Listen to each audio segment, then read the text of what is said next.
T20 world cup की team से क्या बाहर होंगे ईशान किशन और सूर्य कुमार यादव? क्या श्रेयस अय्यर की इस टीम में हो सकती है एंट्री? ये सभी सवाल जो हैं अब उठ रहे हैं क्योंकि मुंबई इंडियंस के 6 खिलाड़ी जो हैं वो T20 वर्ल्ड कप की टीम में हैं, लेकिन मुंबई इंडियंस ने अभी तक आईपीएल के जितने भी मैचेस खेले हैं उन सभी में उसे हार का सामना करना पड़ा है। इस टीम के बल्लेबाज भी नहीं चल रहे हैं और गेंदबाज भी उस फॉर्म में दिखाई नहीं दे रहे हैं। इसीलिए अब ये सवाल उठ रहे हैं कि T20 वर्ल्ड कप की टीम में जो 6 खिलाड़ी मुंबई इंडियंस के हैं, क्या उन्हें बदल देना चाहिए? देखिए, सूर्य कुमार यादव का बल्ला भी नहीं चल रहा है, ईशान किशन का बल्ला भी नहीं चल रहा है और श्रेयस अय्यर जो हैं उन्हें रिजर्व खिलाड़ियों में रखा गया है। श्रेयस अय्यर कुछ समय पहले तक टीम इंडिया के T20 और वनडे फॉर्मेट की टीम के परमानेंट मेंबर थे। वो लगातार रनों की बारिश कर रहे थे, लेकिन इंग्लैंड के खिलाफ खेली गई वनडे सीरीज में श्रेयस अय्यर का कंधा चोटिल हुआ और उसके बाद वो लंबे समय के लिए क्रिकेट से दूर हो गए। इसी दौरान सूर्य कुमार यादव और ईशान किशन ने अपना डेब्यू किया और उन्होंने काफी रन बनाए, लेकिन अब आईपीएल में हम देख रहे हैं कि ये दोनों खिलाड़ी जो हैं वो रन नहीं बना पा रहे हैं और इसीलिए अब इनके फॉर्म को लेकर सवाल खड़े हो रहे हैं कि क्या ये T20 वर्ल्ड कप में उस तरह का प्रदर्शन कर पाएंगे जैसी सेलेक्टर्स ने उम्मीद की है। और अब ये भी सवाल उठ रहे हैं कि क्या इस टीम में बदलाव किया जाना चाहिए, क्यों नहीं श्रेयस अय्यर की इस टीम में वापसी हो जानी चाहिए। इसी को लेकर बीसीसीआई के एक अधिकारी ने बड़ा बयान दिया है। उन्होंने क्या कहा है इस चेंज को लेकर, चलिए आपको सबसे पहले ये बताते हैं। बीसीसीआई के अधिकारी ने कहा है कि हाँ, ये थोड़ी चिंता का विषय जरूर है, लेकिन आईपीएल में अभी भी कुछ मैच बाकी हैं जिससे हम उन्हें फॉर्म में वापस ला सकते हैं। उम्मीद है कि वो दोनों खिलाड़ी रन बनाएंगे। सूर्य कुमार यादव भारत के लिए रन बनाने वाले बल्लेबाजों में से रहे हैं, इसीलिए वो इस समय कोई बड़ी चिंता का विषय नहीं है। ईशान किशन ने भी श्रीलंका में अच्छा प्रदर्शन किया था। हमारे पास बैकअप के तौर पर श्रेयस अय्यर हैं। अगर कोई चिंता है तो उन्हें टीम के साथ जोड़ा जा सकता है, लेकिन अभी कुछ भी कहना जल्दबाजी होगी। ईशान किशन और सूर्य कुमार यादव दोनों ही एक महत्वपूर्ण खिलाड़ी हैं, तो कहीं ना कहीं बीसीसीआई के अधिकारी ने ये संकेत दे दिए हैं कि अगर ये दोनों खिलाड़ी फॉर्म में नहीं आते हैं तो इनकी जगह पर श्रेयस अय्यर की टीम में वापसी हो सकती है। और देखिए, यूएई में अभी तक 3 मैच खेले हैं मुंबई इंडियंस ने और 3 के 3 मैच में उन्हें हार का सामना करना पड़ा है। सूर्य कुमार यादव का बल्ला भी नहीं चल रहा है, ईशान किशन भी बड़ी पारी नहीं खेल पा रहे हैं और इसीलिए अब इन दोनों खिलाड़ियों पर सवाल खड़े हो रहे हैं। वहीं श्रेयस अय्यर ने यूएई में जैसे ही आईपीएल आया था एक शानदार पारी खेली थी, अपनी टीम को जीत दिलाई थी। इसी वजह से अब लोग ये कह रहे हैं कि श्रेयस अय्यर को टीम में वापस लाया जाए। आपको याद दिला दें कि श्रेयस अय्यर को T20 वर्ल्ड कप में जो टीम चुनी गई है उसमें रिजर्व खिलाड़ियों में चुना गया है। 3 रिजर्व खिलाड़ी जो हैं वो चुने गए हैं, उसमें श्रेयस अय्यर का नाम है, दीपक चहर का नाम है और शार्दुल ठाकुर भी रिजर्व प्लेयर्स में शामिल हैं। लेकिन अब क्योंकि सूर्य कुमार यादव का बल्ला नहीं चल रहा है, ईशान किशन भी रनों की बारिश नहीं कर पा रहे हैं, इसीलिए अब ये सवाल उठने लगे हैं कि क्या Shreyas Iyer T20 world cup में टीम इंडिया के लिए खेलते नजर आएंगे या नहीं। हालांकि बीसीसीआई के अधिकारी ने यह साफ कर दिया है कि अभी कुछ समय और दिया जाना चाहिए इन बल्लेबाजों को और उसके बाद हो सकता है कि ये बदलाव जो है वो बीसीसीआई को करना पड़े। क्या टूट गया है सनराइजर्स हैदराबाद और डेविड वार्नर का नाता? क्या डेविड वार्नर सनराइजर्स हैदराबाद के लिए खेल चुके हैं अपना आखिरी मैच? अब क्या सनराइजर्स हैदराबाद के लिए खेलते हुए नजर आएंगे डेविड वार्नर?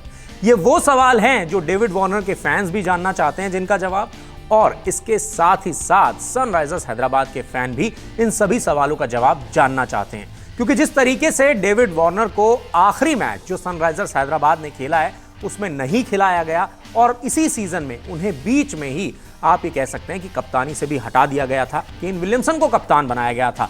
उसे देखकर ऐसा लग रहा है कि शायद अब डेविड वार्नर जो हैं आपको सनराइजर्स हैदराबाद के लिए खेलते हुए ना दिखाई दें, क्योंकि आपको यह भी याद रखना होगा कि इस आईपीएल के बाद एक मेगा ऑक्शन होगा। अगले साल आईपीएल में 2 नई टीमें ऐड होंगी और कई सारे खिलाड़ियों को टीम्स जो हैं वो रिलीज करेंगी। एक नई टीम आपको अगले आईपीएल में सभी टीमों में दिखाई देगी, नए खिलाड़ी दिखाई देंगे। तो ऐसे में अब ये कयास लगा जा रहा है कि डेविड वार्नर और सनराइजर्स हैदराबाद का जो साथ है वो टूट चुका है। हालांकि इस आईपीएल तक डेविड वार्नर सनराइजर्स हैदराबाद के साथ रहेंगे, लेकिन इसके बाद आपको ये जोड़ी जो है एक साथ शायद ही दिखाई दे।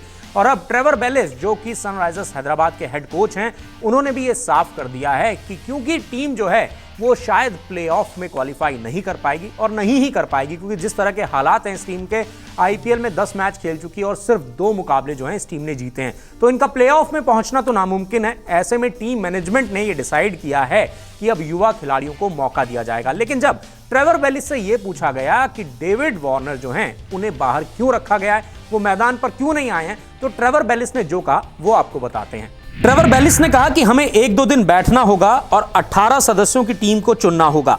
वार्नर जो हैं वो होटल में बैठकर मैच देख रहे हैं और टीम को सपोर्ट कर रहे हैं। ये बाकी सबके साथ भी है और हम सब इसमें एक साथ हैं। इसका मतलब ये था कि डेविड वार्नर मैदान पर भी नहीं आए थे क्योंकि उन्हें पहले से ही पता था कि वो प्लेइंग 11 का हिस्सा नहीं रहेंगे, इसीलिए वो अपने होटल में थे और मैच देख रहे थे। ऐसा होता है जब आपको ये मालूम होता है कि आप प्लेइंग 11 में नहीं होंगे और क्योंकि कोरोना की जो रिस्ट्रिक्शंस हैं इसीलिए आपको मैदान पर लिमिटेड लोगों को ले जाना होता है, इसीलिए डेविड वार्नर होटल में रुक गए थे और वो होटल से ही सनराइजर्स हैदराबाद को चीयर कर रहे थे।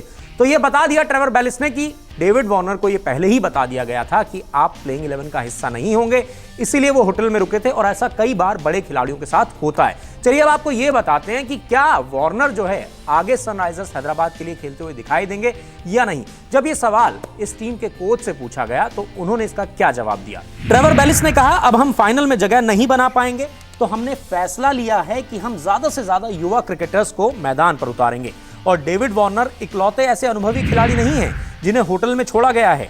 हमारे पास ऐसे कई सारे युवा खिलाड़ी हैं जो अभी तक ग्राउंड पर आए ही नहीं हैं, यहां तक कि रिजर्व के तौर पर भी नहीं आए हैं। हम उन्हें मौका देना चाहते थे।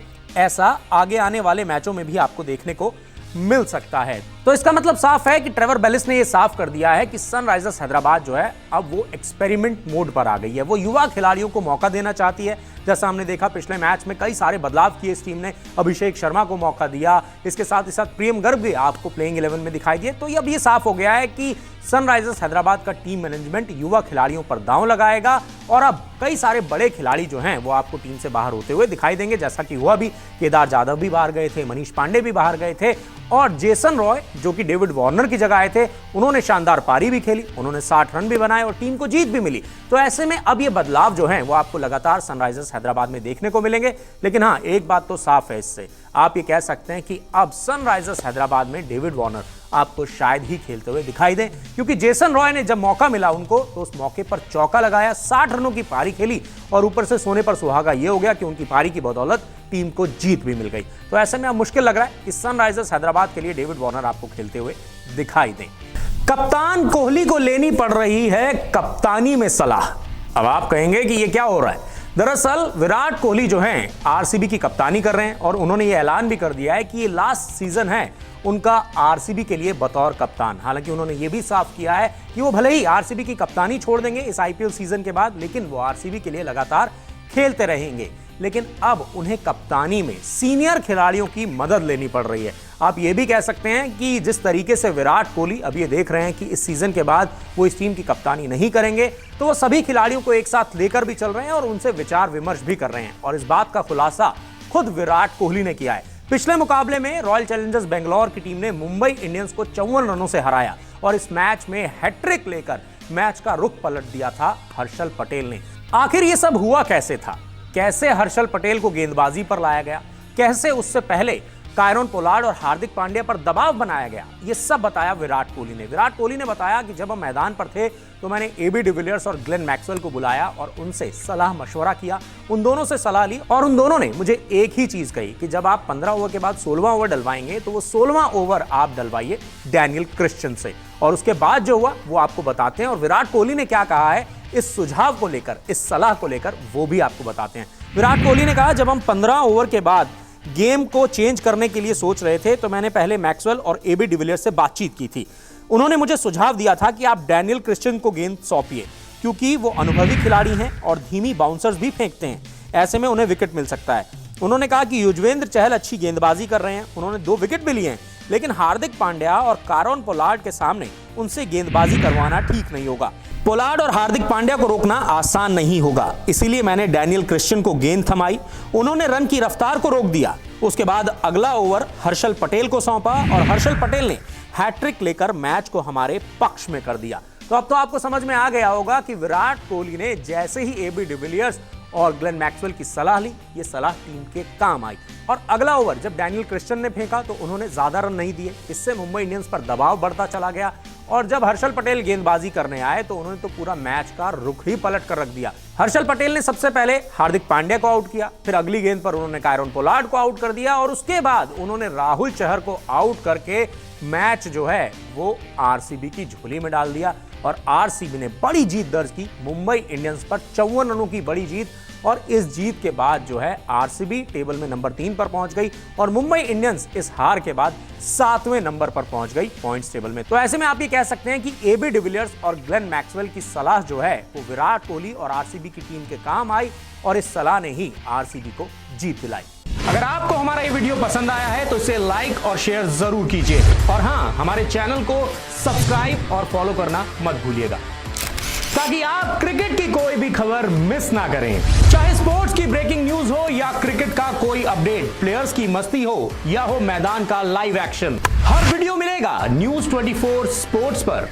हम कंट्रोवर्सीज भी मिस नहीं करते, तो जुड़िए हमारे साथ और देखते रहिए न्यूज 24 स्पोर्ट्स।